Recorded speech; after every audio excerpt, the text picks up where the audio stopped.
Hi friends, welcome to Lavan's vlog. எல்லோரும் எப்படி இருக்கீங்க? நல்லா இருப்பீங்கன்னு நம்புகிறேன். நானும் ரொம்ப நல்லா இருக்கேங்க. இன்றைக்கி நம்ம பார்க்கக்கூடிய ரெசிபி என்னென்னு பார்த்தீங்கன்னா, சேப்பக்கிழங்கு வறுவல், சேப்பக்கிழங்கு ஃப்ரை எப்படி செய்யலான்னு பார்க்கலாம் வாங்க. ஃபஸ்ட்டு சேப்பக்கிழங்கு நல்லா தண்ணியில் போட்டு அலம்பிட்டு அதுக்கப்புறம் குக்கரில் போட்டு ஒரு 2 இல்லை 3 டம்ளர் தண்ணி ஊற்றி குக்கர் க்ளோஸ் பண்ணி 3 விசில் விட்டு எடுக்கணும். கிழங்கு கொஞ்சம் சின்னதாக இருந்ததுன்னா 2 விசில் போதும். இது கொஞ்சம் பெருசாக இருக்கிறதுனால 3 விசில். இதுக்கு தேவையான அளவு உப்பும் சேர்த்துட்டு குக்கரை மூடி போட்டு வேக வச்சுக்கோங்க.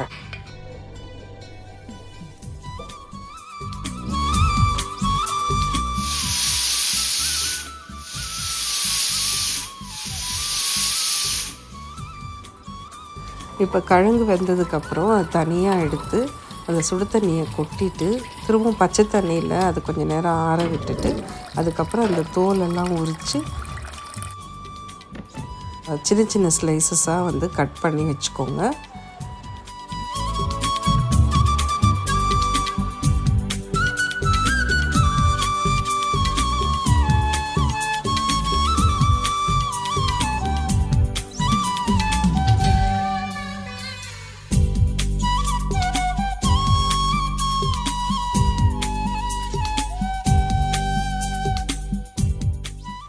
இப்போ இது கூட ஒரு 1/2 டீஸ்பூன் மஞ்சப்பொடி ஆட் பண்ணிக்கணும்.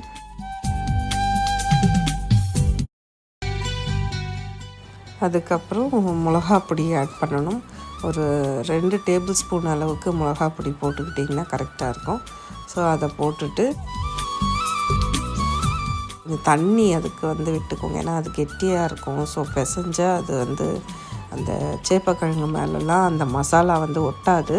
ஸோ என்ன பண்ணணும், கொஞ்சமாக தண்ணி தெளித்த மாதிரி கொஞ்சமாக ஊற்றிக்கிட்டு கொஞ்சம் பிசைஞ்சிக்கோங்க. அதுக்கப்புறம் சால்ட் கொஞ்சம் போட்டுக்கோங்க. ஏற்கனவே வேக வைக்கும்போது சால்ட்டு போட்டிருக்கோம். ஸோ இப்போ கொஞ்சம் சால்ட்டு போட்டுட்டு அதுக்கப்புறமா பிசறிக்கோங்க. தேவைப்பட்டால் இன்னும் கொஞ்சம் மிளகா பொடியும் போட்டுக்கலாம்.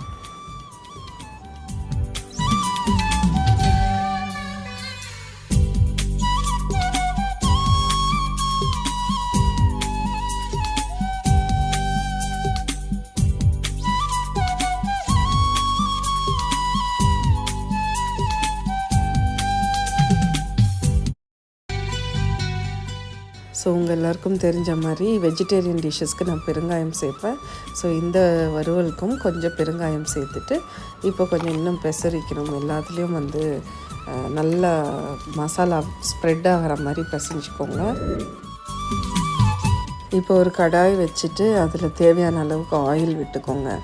ஆயில் கொஞ்சம் ஹீட் ஆனதுக்கப்புறம் நம்ம பெசரி வச்சுருக்கோம்ல அந்த சேப்பக்கிழங்கு மசால் அதை அந்த எண்ணெயில் போட்டுக்கோங்க. மெதுவாக போடுங்க, எண்ணெய் மேலே தெரிக்கும்.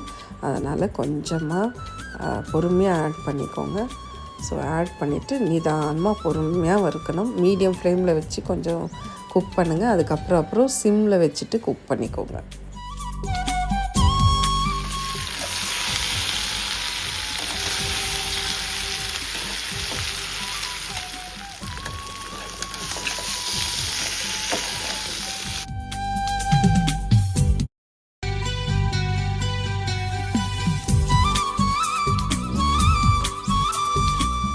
இப்போ பார்த்திங்கன்னா லைட்டாக ரோஸ்ட் ஆகிருக்கு. ஸோ லைட்டாக ப்ரௌனாக கொஞ்சம் செவந்து வருது. ஸோ கொஞ்சம் கொஞ்சமாக இன்னும் சிம்மில் வச்சு கொஞ்சம் நேரத்துக்கு ஒரு 3 மினிட்ஸ்க்கு ஒன்ஸ் 5 மினிட்ஸ்க்கு ஒன்ஸ்ன்ட்டு சிம்லேயே வச்சு திருப்பி போட்டோம்னா அந்த மொறுன்னு வர்றது அந்த கிறிஸ்பினஸ் வருது பாருங்கள். ஸோ அந்த மாதிரி வரணும். ஸோ எல்லாமே கம்ப்ளீட்டாக அந்த மாதிரி திருப்பி போட்டு பொறுமையாக அதை ஃப்ரை பண்ணணும்.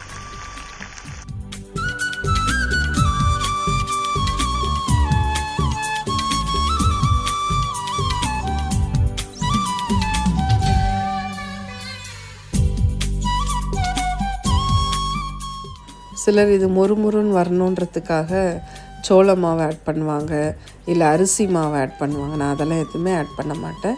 ஸோ இதிலே சிம்லே வச்சு பொறுமையாக திருப்பி போட்டு வறுத்தோம்னா இதுவே நல்ல கிறிஸ்பியாக வரும்.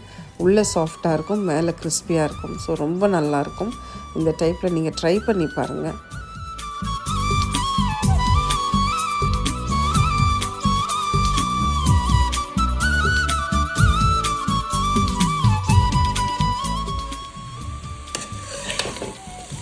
இப்போ பார்த்தீங்கன்னா நமக்கு தேவையான அளவுக்கு கிறிஸ்பினஸ் வந்துடுச்சு.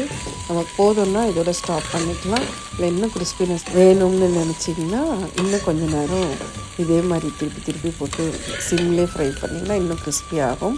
ஹையில் மட்டும் வச்சிடாதீங்க, ஹையில் வச்சிங்கன்னா தீஞ்சு போயிடும். ஸோ சிம்லேயே வச்சு தான் பண்ணணும்.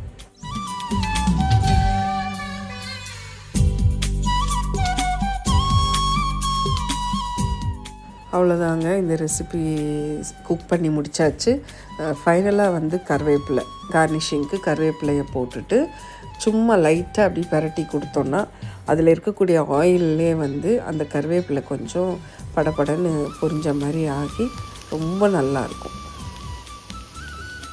அவ்வளோதாங்க, சேப்பக்கிழங்கு ரோஸ்ட், சேப்பக்கிழங்கு ஃப்ரை எப்படி வேணாலும் இதை சொல்லலாம். ஸோ இந்த ரெசிபி ரெடி ஆயிடுச்சு. நீங்களும் ட்ரை பண்ணி பாருங்கள். சூப்பராக வந்தது. தயிர் சாதத்துக்கெல்லாம் அல்டிமேட்டாக இருக்கும். ஸோ ட்ரை பண்ணி பாருங்கள். ரச சாதம், தயிர் சாதம், பருப்பு ரசம் இந்த சாதத்துக்கெல்லாம் ரொம்ப நல்லாயிருக்கும். சாம்பார் சாதத்துக்கும் நல்லாயிருக்கும். ஸோ ட்ரை பண்ணி பாருங்கள். டேஸ்ட் எப்படி வந்துச்சுன்றதை கமெண்ட்டில் சொல்லுங்கள். உங்கள் எல்லோரும் இன்னொரு வீடியோவில் சந்திக்கிறேன். Until then, see you, tata, bye bye.